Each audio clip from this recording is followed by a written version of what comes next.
Hello there everybody, Gamos007 here, back for episode 2 of Episode 1 Fights. Now, if you didn't watch the first episode, I will explain the rules once again, and I've taken off my headphones, so hopefully I've got some better quality sounding. Some rules. I will look at each character from their first episode and take feats from their first episode.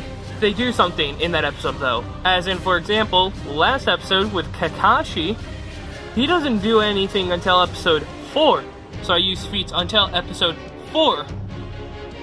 Where the episode ends for them, that's the end of the research.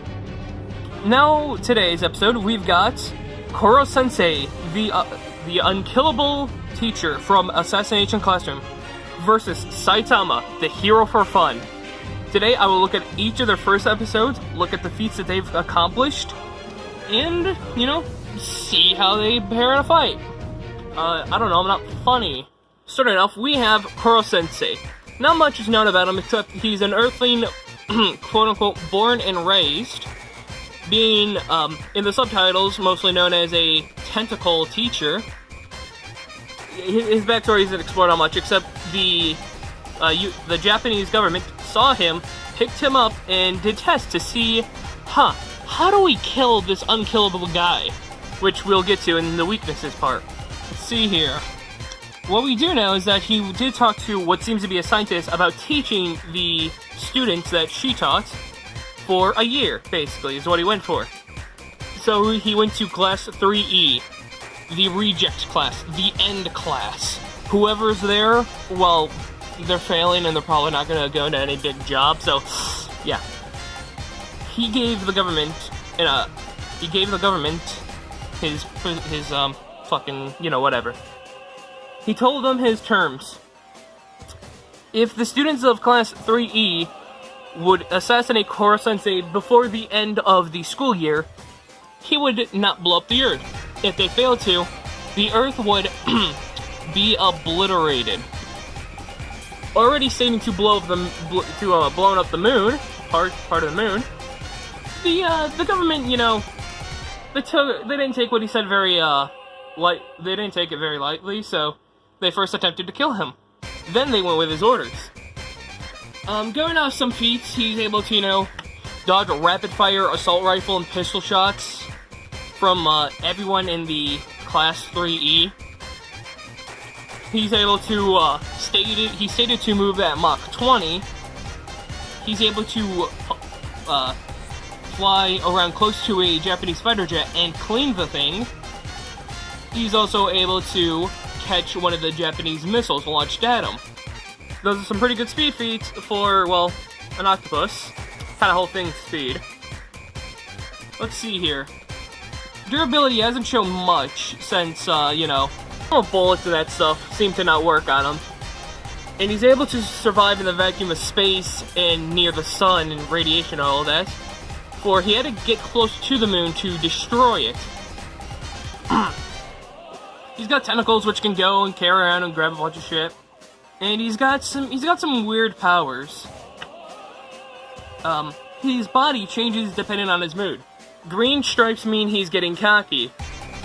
An X on his face, a purple X on his face means you got a question wrong. Orange circle, you got a question right. In the first episode, we see some new ones, though, that the kids haven't seen, like black, which means pissed.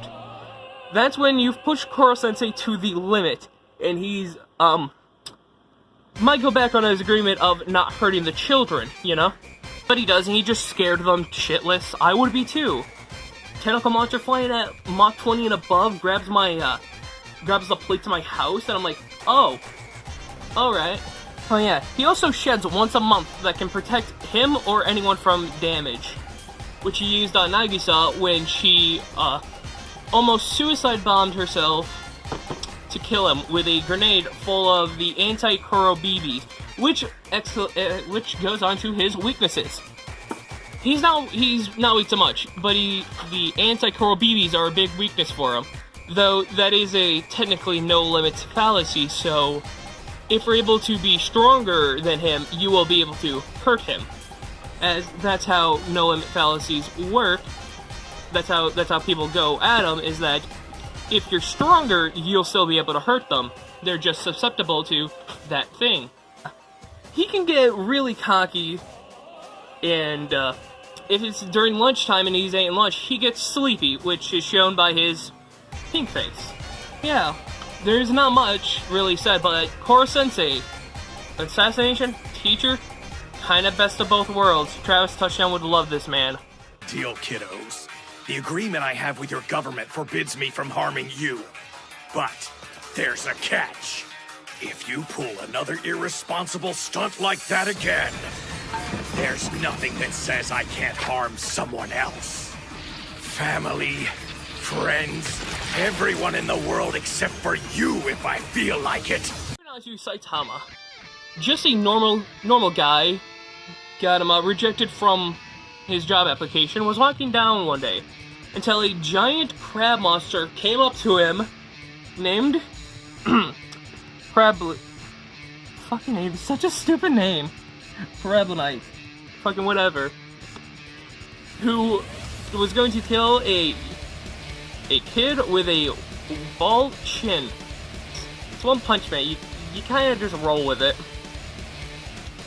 But so, being, Saitama at the time, he didn't care. He was focused more on himself. Until he met the bald-chinned kid, where he protected him from the crab monster, ripping out the entire guy's organs. It's a very gruesome scene for that kid, but he didn't seem to care. Cared more about that fucking ball.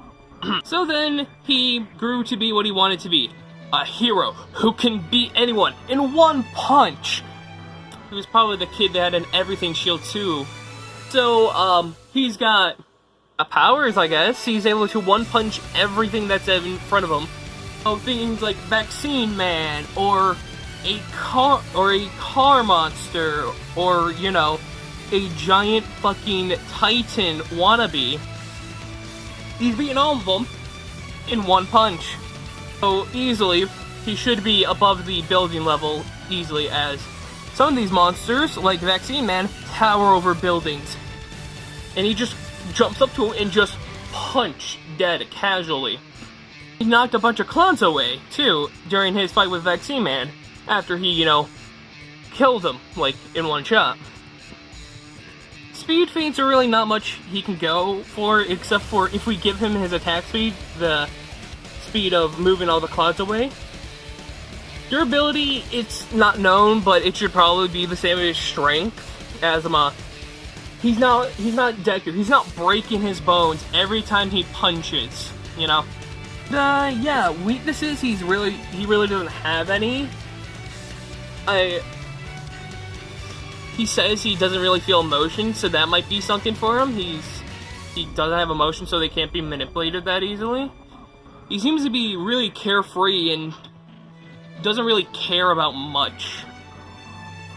But yeah, Saitama, the caped hero. Will he stand up against the tentacle tyrant? Not tyrant, tentacle terror. That's the word. Or will he, get assassinated? We'll find out soon. What's with the attitude from this lost child? The winner is Korosensei.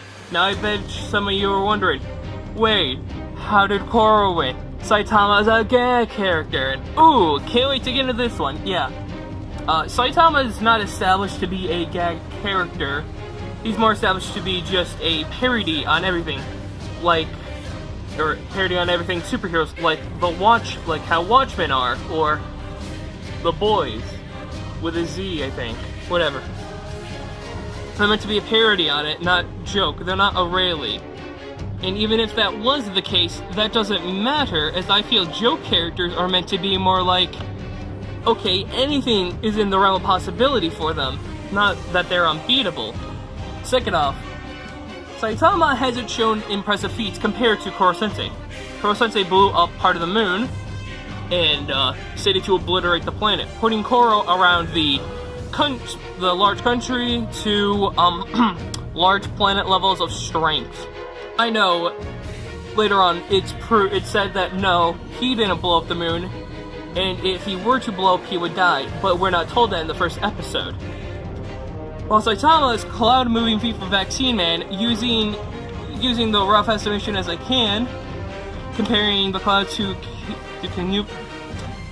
comparing the clouds to the most densest clouds, the heaviest as well. Moving all those clouds at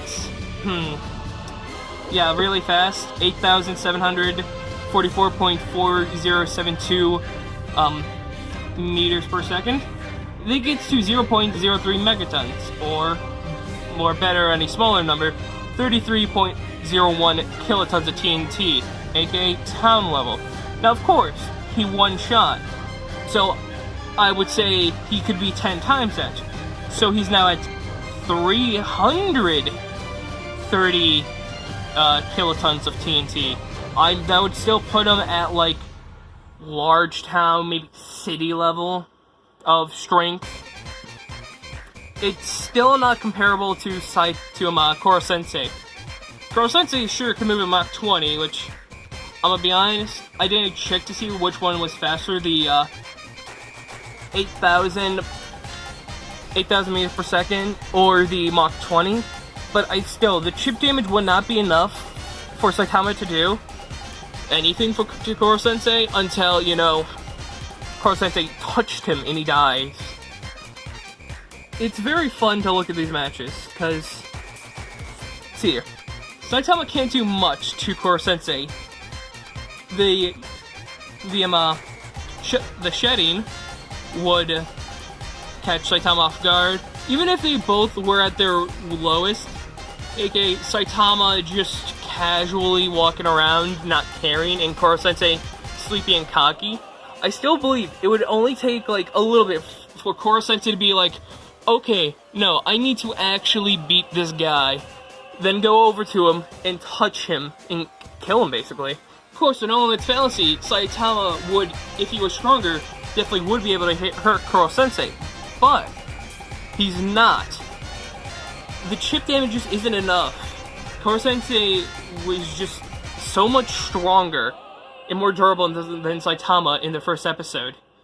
Boros doesn't come in until way longer then. Of course, though, for Korosensei, the, mouse actually destroying the part of the moon isn't also shown until further on.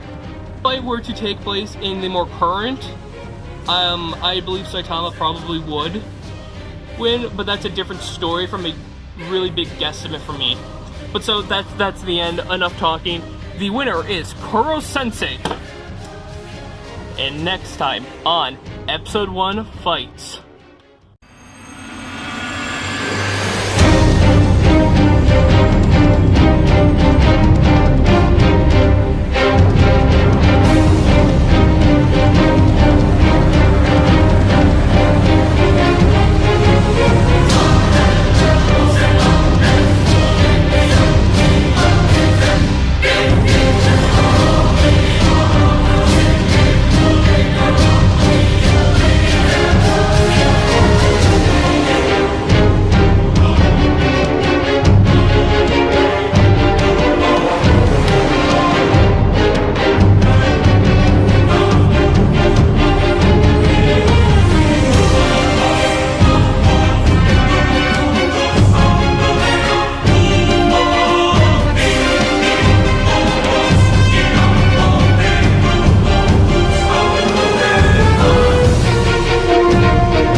all for watching this. If you haven't realized, this is just supposed to be deathless mini bites. As I'm working on future episodes, getting voices, getting all that stuff recorded. Yeah. So that's why there's no animation. That's why these are relatively going to be more shorter, or at least try to be. That's also why I'm only doing like the first episode for most of them. So yeah, I hope you enjoy this, and yeah. Talk to y'all later.